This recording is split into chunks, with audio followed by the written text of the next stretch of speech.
नमस्कार welcome to PP news Odia channel. PP news Odia channel को आपन को स्वागत। आज बड़ खबर शरदाबाली रे तीन रथ शुक्रवार सकाळ प्राय 9:30 समय भक्त मानकर जयध्वनि मध्य रथ टणा कार्य पुनर्बार आरंभ होता एवं तीनोटी जाक रथ गुंडीचा मंदिर सम्मुखस्थ शरदाबाली रे पहुंची निजर यात्रा संपूर्ण करथिले। शनिवार दिन अनुष्ठित होगा आड़प विजे नीति माध्यम ठाकुर माने गुंडीचा मंदिर में प्रवेश कर कार्यक्रम रही। श्री जगन्नाथ मंदिर प्रशासनर मुख्य प्रशासक अरविंद पाढ़ी कहते जे परंपरा अनुजाई ठाकुर माने राति सारा रथ उपरे विराजमान करेंगे एवं शनिवार संध्यार सेमानकु श्री गुंडीचा मंदिर मध्यकु नियाजिबो। जातीय परीक्षा संस्था एनटीए नीट यूजी 2026 पुनः परीक्षार फलाफल घोषणा करिछि। National testing agency NEET UG 2026 पुनः परीक्षार फलाफल घोषणा करिछि, जेउथिरे 11.21 लाख परीक्षार्थी अंडर ग्रेजुएट मेडिकल डेंटाल एवं आयुष पाठ्यक्रम रे नाम लेखा पाई योग्य विवेचित होइछन्ति। जून 21 तारिख में अनुष्ठित यह पुनः परीक्षार अंशग्रहण करिथिबा प्राय 20 लाख छात्रछात्री मध्यरु पंजाबर आर्यन गुप्ता एवं हरियाणार पांशुल बंसल मिलित भाव में सर्वभारतीय स्तर में प्रथम स्थान अधिकार करिसेंति। उभय 720 मार्क मध्यरु 715 मार्क हासिल करिसेंति। सुप्रीमकोर्ट नवम श्रेणी में तृतीय भाषा प्रचलन न करने को परामर्श देइछन्ति। भारतर सुप्रीमकोर्ट नवम श्रेणी में एक बाध्यतामूलक तृतीय भाषा प्रचलन न करने को दृढ़ परामर्श देइछन्ति। कोर्ट मत देइछन्ति जे बोर्ड परीक्षा पूर्व छात्र छात्री माननकु अनावश्यक शिक्षागत चापरु रक्षा करिबा पाई एई भली भाषागत विस्तार प्रक्रिया पंचम किंबा षष्ठ श्रेणी आरंभ हेबा उचित। विचारपति नागरत्ना कहिछन्ति जे नवम श्रेणी पाठ्यक्रम पूर्व ही अत्यधिक चापपूर्ण रही है। दशम श्रेणी बोर्ड परीक्षा पाई प्रस्तुति प्रक्रिया वास्तव में अष्टम श्रेणी ही आरंभ हो जाता है। यही पर्यायर एक संपूर्ण नूतन भाषा अंतर्भुक्त करने द्वारा एक अनावश्यक चाप सृष्टि होता है। प्रधानमंत्री मोदी भारतर प्रथम हाइड्रोजन ट्रेन शुभारंभ कले। प्रधानमंत्री 2026 मसीहा जुलाई मास 17 तारिख में शुक्रवार दिन हरियाणार जिंद रेल स्टेशन रु भारतर प्रथम हाइड्रोजन चालित ट्रेन शुभारंभ करथिले। भारतीय रेलवाईर हाइड्रोजन फॉर रेलवेज कार्यक्रम अधीन सबुज परिवहन दिगरे एक गुरुत्वपूर्ण पदक्षेप थिला। मेक इन इंडिया अभियान अधीन चेन्नई स्थित इंटीग्राल कोच फैक्ट्री ठारे संपूर्ण भाव में देशीय ज्ञानकौशल व्यवहार करी एई ट्रेन निर्माण कराଯାଇଛି। एई ट्रेन उत्तर रेलवाईर दिल्ली डिविजन अंतर्गत 89 किलोमीटर विशिष्ट जिंद सोनीपत मार्ग में चलाचल करुछि। ओडिशार अनुगोल रे कोयला खनन पाई 750 हेक्टर जंगल जमी हस्तांतर हेबार संभावना। ओडिशार अनुगोल जिलार थिबा 750 हेक्टर रु अधिक जंगल जमी को रुंगटा सन्स प्राइवेट लिमिटेड को आवंटित प्रस्तावित अलकानंदा कोयला खनि पाई खनन कार्य व्यवहार कराजिबार संभावना रही। यही खनन स्थानटी सिमिलपाल सातकोशिया गर्ज बाघ कॉरिडोर ठारू प्राय 4.9 किलोमीटर एवं संबलपुर हाथी संरक्षण केन्द्र ठारू 8.5 किलोमीटर दूरतार अवस्थित। सांप्रतिक वर्षा गुड़िकर यह स्थान एवं यार आखपाख अंचल हाथी व्यतीत स्लथ भालू एवं चिताबाघ भली अन्य वन्यजंतुंकर उपस्थिति मध्य देखा मिली। बारिपदा रथयात्रा 2026 ओडिशार द्वितीय श्रीक्षेत्र में महिला श्रद्धालुंकर द्वारा एक अनन्य परंपरार पालन। ओडिशार मयूरभंज जिले में आयोजित ऐतिहासिक बारिपदा रथयात्रा 2026 अवसर में शुक्रवार दिन हजार हजार श्रद्धालु एकत्रित होते। गभीर धार्मिक उत्साह और पुरातन परंपरा सह यही वार्षिक रथयात्रा अनुष्ठित होता। पुरी परे ओडिशार द्वितीय श्रीक्षेत्र भाव में परिचित बारिपदा रथयात्रा यार स्वतंत्र रीतिनीति पाई प्रसिद्ध, जो देवी सुभद्रांकर रथ टाणिबारे केवल महिला माने अंशग्रहण करिथांती। प्रधानमंत्री मोदी ओडिशा रे 7टी नवीकृत रेल स्टेशन उद्घाटन करिसेंति। ओडिशा रे ରେଳ ଭିତ୍ତିଭୂମିକୁ ସୁଦୃଢ଼ କରିବା ଦିଗରେ ଏକ ଗୁରୁତ୍ୱପୂର୍ଣ୍ଣ ପଦକ୍ଷେପ ସ୍ୱରୂପ ପ୍ରଧାନମନ୍ତ୍ରୀ ରାଜ୍ୟର 7ଟି ନବୀକୃତ ରେଳ ଷ୍ଟେସନର ଉଦ୍ଘାଟନ କରିଛନ୍ତି। ଭାରତୀୟ ରେଳବାଇ ଅନୁଯାୟୀ ଅମୃତ ଭାରତ ଷ୍ଟେସନ ଯୋଜନା ଅଧୀନରେ ବଲାଙ୍ଗୀର, ବରପାଲି, ପାରଳାଖେମୁଣ୍ଡି, ତାଳଚେର, କେସିଙ୍ଗା, ବାରିପଦା ଏବଂ ବିମଲଗଡ଼ ଏହି 7ଟି ରେଳ ଷ୍ଟେସନର ନବୀକରଣ କରାଯାଇଛି। ପ୍ରାୟ 109 କୋଟି ଟଙ୍କାର ମିଳିତ ବ୍ୟୟରେ ନବୀକୃତ ହୋଇଥିବା ଏହି ଷ୍ଟେସନଗୁଡ଼ିକ ସମ୍ପୃକ୍ତ ଅଞ୍ଚଳର ସାଂସ୍କୃତିକ ପରିଚୟ ଏବଂ ସ୍ଥାପତ୍ୟ ଐତିହ୍ୟକୁ ସୁରକ୍ଷିତ ରଖିବା ସହିତ ଆଧୁନିକ ଏବଂ ଯାତ୍ରୀକେନ୍ଦ୍ରିକ ରେଳ ଷ୍ଟେସନ ବିକାଶ କରିବା ନେଇ କେନ୍ଦ୍ର ସରକାରଙ୍କର ଦୂରଦୃଷ୍ଟିକୁ ପ୍ରତିଫଳିତ କରୁଛି। ରଥଯାତ୍ରା ପରେ ଭଗବାନ ଜଗନ୍ନାଥଙ୍କ ଉପରେ ଆଧାରିତ ଆନିମେଟେଡ୍ ଚଳଚ୍ଚିତ୍ର ମୁକ୍ତିଲାଭ ପାଇଁ ସୁପ୍ରିମକୋର୍ଟଙ୍କର ଅନୁମତି। ଶୁକ୍ରବାର ଦିନ ସୁପ୍ରିମକୋର୍ଟ ମହାପ୍ରଭୁ ଜଗନ୍ନାଥ ନାମକ ଆନିମେଟେଡ୍ ଚଳଚ୍ଚିତ୍ରକୁ ଏହାର ନିର୍ଦ୍ଧାରିତ ତାରିଖରେ ମୁକ୍ତିଲାଭ କରିବାକୁ ଅନୁମତି ଦେବାକୁ ମନା କରିଦେଇଛନ୍ତି। କୋର୍ଟ ଏହାର ପ୍ରଯୋଜକଙ୍କୁ ଓଡ଼ିଶାର ପୁରୀ ସହରରେ ଜୁଲାଇ 27 ତାରିଖର ବାର୍ଷିକ ରଥଯାତ୍ରା ଶେଷ ହେବା ପର୍ଯ୍ୟନ୍ତ ଏହାର ମୁକ୍ତିଲାଭକୁ ସ୍ଥଗିତ ରଖିବାକୁ ନିର୍ଦ୍ଦେଶ ଦେଇଛନ୍ତି। ବିଚାରପତି ବି.ଭି. ନାଗରତ୍ନା ଏବଂ ଆର୍. ମହାଦେବନଙ୍କର ଖଣ୍ଡପୀଠ ଓଡ଼ିଶା ହାଇକୋର୍ଟଙ୍କର ଆଦେଶ ଉପରେ ରୋକ୍ ଲଗାଇବାକୁ ମନା କରିଦେଇଛନ୍ତି ଏବଂ ଉଲ୍ଲେଖ କରିଛନ୍ତି ଯେ ରଥଯାତ୍ରା ଗୁରୁବାର ଦିନ ଆରମ୍ଭ ହୋଇସାରିଛି ଏବଂ ଏହା ଜୁଲାଇ 27 ପର୍ଯ୍ୟନ୍ତ ଚାଲିବ। ୱାଙ୍ଗଚୁଙ୍କୁ ସଫଦରଜଙ୍ଗ ହସ୍ପିଟାଲରେ ଭର୍ତ୍ତି କରାଯାଇଛି।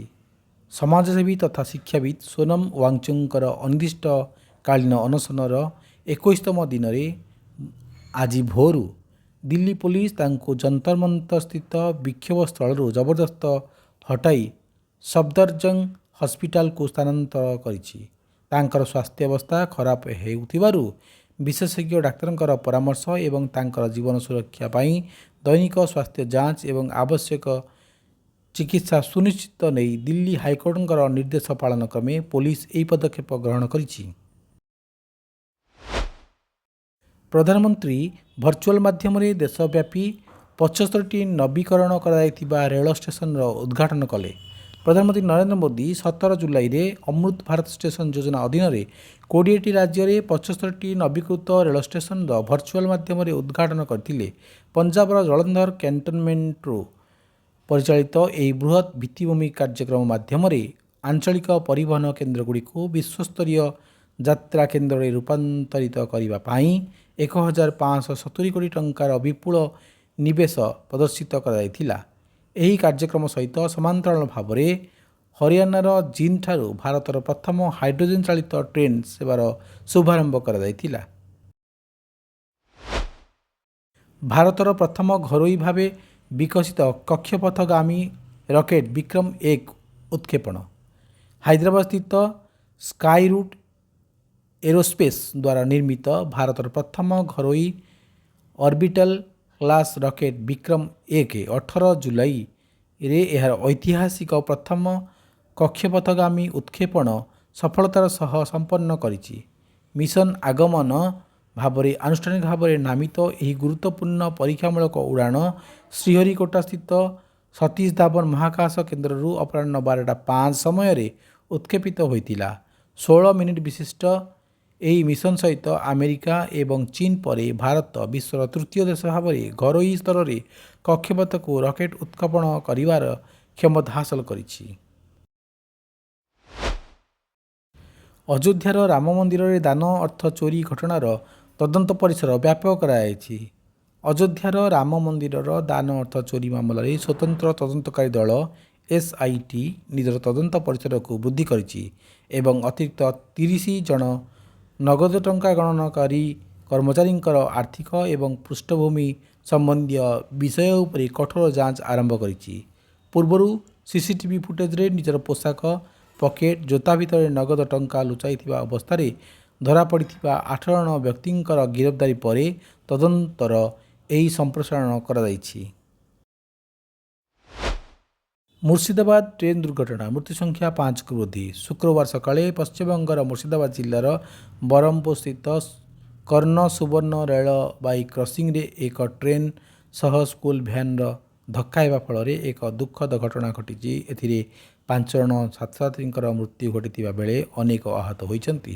ସକାଳ ପ୍ରାୟ 7ଟା ସମୟରେ ଭ୍ୟାନ୍ଟି ରେଳ ଧାରଣା ଅତିକ୍ରମ କରିବାକୁ ଚେଷ୍ଟା କରୁଥିବା ବେଳେ ଏହି ଦୁର୍ଘଟଣା ଘଟିଥିଲା। ପ୍ରତ୍ୟକ୍ଷଦର୍ଶୀଙ୍କର କହିବା ଅନୁଯାୟୀ ସେହି ସମୟରେ କ୍ରସିଂ ଖୋଲା ଥିଲା ଏବଂ ଟ୍ରେନ୍ଟି ଅତ୍ୟନ୍ତ ଜୋରରେ ଗାଡ଼ିକୁ ଧକ୍କା ଦେଇଥିଲା, ଯାହାଫଳରେ ଗାଡ଼ିଟି ବୁଲି ଯାଇଥିଲା ଏବଂ ଘଟଣାସ୍ଥଳରେ ହିଁ 3 ଜଣଙ୍କର ମୃତ୍ୟୁ ହୋଇଥିଲା। ଜାଞ୍ଜିବରର ରାଷ୍ଟ୍ରପତି ଡକ୍ଟର ହୁସେନ ଅଲି ମଇଉନି 4 ଦିନିଆ ସରକାରୀ ଗସ୍ତରେ ନୂଆଦିଲ୍ଲୀ ଆସିବେ। ଜାଞ୍ଜିବରର ରାଷ୍ଟ୍ରପତି ଡକ୍ଟର ହୁସେନ ଅଲି ମଇଉନି ଭାରତକୁ ନିଜର 4 ଦିନିଆ ସରକାରୀ ଗସ୍ତ କ୍ରମେ ଆଜି 18 ଜୁଲାଇ 2026ରେ ନୂଆଦିଲ୍ଲୀରେ ପହଞ୍ଚିଛନ୍ତି। ଉପରାଷ୍ଟ୍ରପତି ସିପି ରାଧାକ୍ରିଷ୍ଣନଙ୍କର ନିମନ୍ତ୍ରଣ କ୍ରମେ ସେ ଫାର୍ଷ୍ଟ ଲେଡି ମିରିୟମ ମ୍ୟୁନିଂ ଏବଂ ଏକ ଉଚ୍ଚସ୍ତରୀୟ ମନ୍ତ୍ରୀସ୍ତରୀୟ ପ୍ରତିନିଧି ଦଳ ସହିତ ଚେନ୍ନାଇରୁ ଏଠାରେ ପହଞ୍ଚିଛନ୍ତି। ଭାରତ ତାଞ୍ଜାନିଆ ସମ୍ପର୍କର ସମୀକ୍ଷା କରିବା ଏବଂ ଭବିଷ୍ୟତର ସହଯୋଗ ଉପରେ ଆଲୋଚନା କରିବା ଉଦ୍ଦେଶ୍ୟରେ ଡକ୍ଟର ମିଓନି ଆସନ୍ତା 19 ଜୁଲାଇରେ ଉପରାଷ୍ଟ୍ରପତି ସିପି ରାଧାକ୍ରିଷ୍ଣନଙ୍କ ସହ ଉଚ୍ଚସ୍ତରୀୟ ଆଲୋଚନା କରିବେ। ୱାଙ୍ଗଚୁଙ୍ଗ ହସ୍ପିଟାଲରେ ଭର୍ତ୍ତି ହେବା ପରେ ସିଜେପି ପ୍ରତିଷ୍ଠାତା ଅଭିଜିତ ଦୀପକେ ଅନିର୍ଦ୍ଦିଷ୍ଟକାଳ ପାଇଁ ଅନଶନ ଆରମ୍ଭ କରିଛନ୍ତି। କକରୋଜ ଜନତା ପାର୍ଟିର ପ୍ରତିଷ୍ଠାତା ଅଭିଜିତ ଦୀପକେ ଜୁଲାଇ 18 ତାରିଖରେ ଦିଲ୍ଲୀର ଯନ୍ତର ମନ୍ତରଠାରେ ଏକ ଅନିର୍ଦ୍ଦିଷ୍ଟକାଳୀନ ଅନଶନ ଆରମ୍ଭ କରିଛନ୍ତି। ଦିଲ୍ଲୀ ପୋଲିସ ଦ୍ୱାରା ଜଳବାୟୁ କର୍ମୀ ସୋନମ ୱାଙ୍ଗଚୁଙ୍ଗଙ୍କୁ ବଳପୂର୍ବକ ହଟାଇବା ଏବଂ ତାପରେ ତାଙ୍କୁ ଡାକ୍ତରଖାନାରେ ଭର୍ତ୍ତି କରାଯିବା ଘଟଣା ପରେ ଏହି ପଦକ୍ଷେପ ନିଆଯାଇଥିଲା। କ୍ରମାଗତ ଅନଶନର 21 ଦିନରେ କର୍ମୀ ସୋନମ ୱାଙ୍ଗଚୁଙ୍ଗଙ୍କୁ ସଫଦରଜଙ୍ଗ ଡାକ୍ତରଖାନାକୁ ସ୍ଥାନାନ୍ତର କରାଯାଇଥିଲା।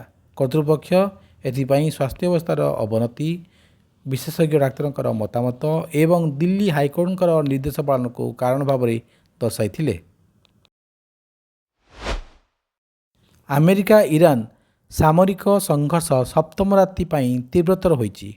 ଯୁକ୍ତରାଷ୍ଟ୍ର ସେନା ଇରାନ ବିରୁଦ୍ଧରେ ଲଗାତାର ସପ୍ତମ ରାତିରେ ବିମାନ ଆକ୍ରମଣ କରିଥିଲା, ଯାହା ଇରାନ ସେନାକୁ ଦୁର୍ବଳ କରିବା ପାଇଁ କମାଣ୍ଡ ସେଣ୍ଟର, ବେସାମରିକ ଭିତ୍ତିଭୂମି ଏବଂ କ୍ଷେପଣାସ୍ତ୍ର ସ୍ଥାନଗୁଡ଼ିକୁ ଟାର୍ଗେଟ କରିଥିଲା। ପ୍ରତିଶୋଧମୂଳକ ଇରାନର Islamic Revolutionary Guard Corps Kuwait, Jordan ଏବଂ ବାହରିନରେ ଆମେରିକୀୟ ସାମରିକ ସମ୍ପତ୍ତି ବିରୁଦ୍ଧରେ କ୍ଷେପଣାସ୍ତ୍ର ଏବଂ ଡ୍ରୋନ୍ ଆକ୍ରମଣ ପାଇଁ ଦାୟୀ ବୋଲି ଦାବି କରିଥିଲା। ଏହା ସହିତ ଇରାନ ହରମୁଜ ପ୍ରଣାଳୀର ଗୁରୁତ୍ୱପୂର୍ଣ୍ଣ ବାଣିଜ୍ୟ ଚେକ୍ପଏଣ୍ଟ ନିକଟରେ ବିସ୍ଫୋରଣ ରିପୋର୍ଟ କରିଥିଲା ଏବଂ ଅଭିଯୋଗ କରିଥିଲା ଯେ 2ଟି ତୈଳ ଟ୍ୟାଙ୍କର ସାମୁଦ୍ରିକ ଖଣିରେ ଆଘାତ କରିଛି। ଆଣ୍ଡି ବର୍ନହାମ୍ ବ୍ରିଟେନର ନୂଆ ପ୍ରଧାନମନ୍ତ୍ରୀ ହେବାକୁ ଯାଉଛନ୍ତି। ଗ୍ରେଟ୍ ବ୍ରିଟେନର ରାଜନୈତିକ କ୍ଷେତ୍ରରେ ଏକ ବଡ଼ ଧରଣର ପରିବର୍ତ୍ତନ ସ୍ୱରୂପ ଆଣ୍ଡି ବର୍ନହାମ୍ ଲେବର ପାର୍ଟିର ନୂତନ ନେତା ଭାବରେ ନିର୍ବାଚିତ ହୋଇଛନ୍ତି। ଦୀର୍ଘକାଳୀନ ରାଜନୈତିକ ସ୍ଥାଣୁତା ପରେ 2026 ମସିହା ଜୁଲାଇ 20 ତାରିଖରେ ସୋମବାର ଦିନ ବର୍ନହାମ୍ ଯୁକ୍ତରାଜ୍ୟର ପ୍ରଧାନମନ୍ତ୍ରୀ ଭାବରେ ଦାୟିତ୍ୱ ଗ୍ରହଣ କରିବେ। ଏହା ସହିତ ବ୍ରିଟିଶ ସରକାର ବ୍ରିଟିଶ ଷ୍ଟିଲ୍କୁ ଜାତୀୟକରଣ କରିବାର ଏକ ବଡ଼ ପଦକ୍ଷେପ ଗ୍ରହଣ କରିଛନ୍ତି। ଦେଶର ଗୁରୁତ୍ୱପୂର୍ଣ୍ଣ ଭିତ୍ତିଭୂମିକୁ ସୁରକ୍ଷିତ ରଖିବା ଉଦ୍ଦେଶ୍ୟରେ ଚୀନର ଜିଙ୍ଗଏ ଗ୍ରୁପ ଠାରୁ ଏହାର ନିମନ୍ତ୍ରଣ ନିଜ ହାତକୁ ନିଆଯାଇଛି, ଯାହାକୁ ନେଇ ବେଜିଂ ପକ୍ଷରୁ ତୀବ୍ର ସମାଲୋଚନା କରାଯାଇଛି। ରାଷ୍ଟ୍ରପତି ମୁର୍ମୁ 3 ଦେଶୀୟ ଗସ୍ତରେ ଯିବେ।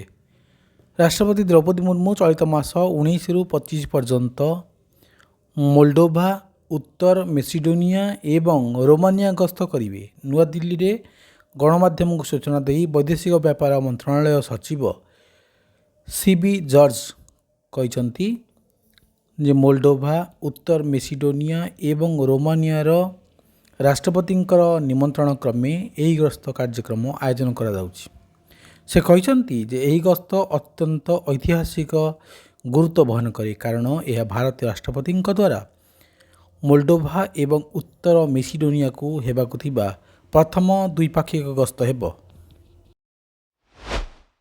ୱେଷ୍ଟଇଣ୍ଡିଜର କିମ୍ବଦନ୍ତୀ କ୍ରିକେଟର ଗ୍ୟାରି ସୋବର୍ସଙ୍କର 89 ବର୍ଷ ବୟସରେ ପରଲୋକ। କ୍ରିକେଟ ଇତିହାସର ସର୍ବଶ୍ରେଷ୍ଠ ଅଲରାଉଣ୍ଡର ଭାବରେ ବ୍ୟାପକ ଭାବରେ ସ୍ୱୀକୃତିପ୍ରାପ୍ତ ସାର୍ ଗାରଫିଲ୍ଡ ଗ୍ୟାରି ସୋବର୍ସ ବାରବାଡୋସ୍ସ୍ଥିତ ନିଜର ବାସଭବନରେ 89 ବର୍ଷ ବୟସରେ ପରଲୋକ ଗମନ କରିଛନ୍ତି। କ୍ରିକେଟ ଜଗତରେ ସାର୍ ଗ୍ୟାରିଙ୍କର ପ୍ରଭାବ 2ଟି ସ୍ୱର୍ଣ୍ଣିମ ଦଶନ୍ଧି ଧରି ବ୍ୟାପି ରହିଥିଲା। ଯେଉଁ ସମୟରେ ସେ ଖେଳର ସମସ୍ତ ବିଭାଗରେ ନିଜର ଦକ୍ଷତାକୁ ପ୍ରମାଣ ଦେଇଥିଲେ। 1968 ମସିହାରେ ସେ ଗୋଟିଏ ଓଭରରେ 6ଟି ଛକା ମାରିବାରେ ବିଶ୍ୱର ପ୍ରଥମ ବ୍ୟାଟର ହୋଇଥିଲେ। 1958 ମସିହାରେ ସେ ପାକିସ୍ତାନ ବିପକ୍ଷରେ ନିଜର ପ୍ରଥମ ଟେଷ୍ଟ ଶତକକୁ ଏକ ଐତିହାସିକ 365 ରନ୍ର ଅପରାଜିତ ଇନିଂସରେ ପରିଣତ କରିଥିଲେ। ସେ ୱେଷ୍ଟଇଣ୍ଡିଜ ଦଳର ନେତୃତ୍ୱ ନେଇ 39ଟି ଟେଷ୍ଟ ମ୍ୟାଚ୍ ଖେଳିଥିଲେ। ଜାପାନ ଓପନର ସେମିଫାଇନାଲରେ ପହଞ୍ଚିଲେ ପିଭି ସିନ୍ଧୁ। ଭାରତର ତାରକା ବ୍ୟାଡମିଣ୍ଟନ ଖେଳାଳି ପିଭି ସିନ୍ଧୁ ଚଳିତ ଜାପାନ ଓ ଶୁକ୍ରବାର କ୍ୱାର୍ଟର ଫାଇନାଲରେ ସିନ୍ଧୁଙ୍କର ମ୍ୟାଚ୍ ସ୍ଥାନୀୟ ଜାପାନୀ ଖେଳାଳି ନୋଜୋମି ଓକୁହାରାଙ୍କର ବିପକ୍ଷରେ ହେବାର ଥିଲା। ମାତ୍ର ଓକୁହାରା ଆହତଜନିତ କାରଣରୁ ଓହରିଯିବାରୁ ସିନ୍ଧୁଙ୍କର ୱାକଓଭର ମିଳିଥିଲା ଏବଂ ସେ ସହଜରେ ସେମିଫାଇନାଲରେ ପହଞ୍ଚିଥିଲେ। ଦର୍ଶକ ବନ୍ଧୁ, ଭିଡ଼ିଓଟି ଆପଣମାନଙ୍କୁ ଭଲ ଲାଗୁଥିଲେ ଦୟାକରି ଲାଇକ୍, ସେୟାର ଓ ସବସ୍କ୍ରାଇବ୍ କରିବାକୁ ଭୁଲିବେ ନାହିଁ। ଧନ୍ୟବାଦ।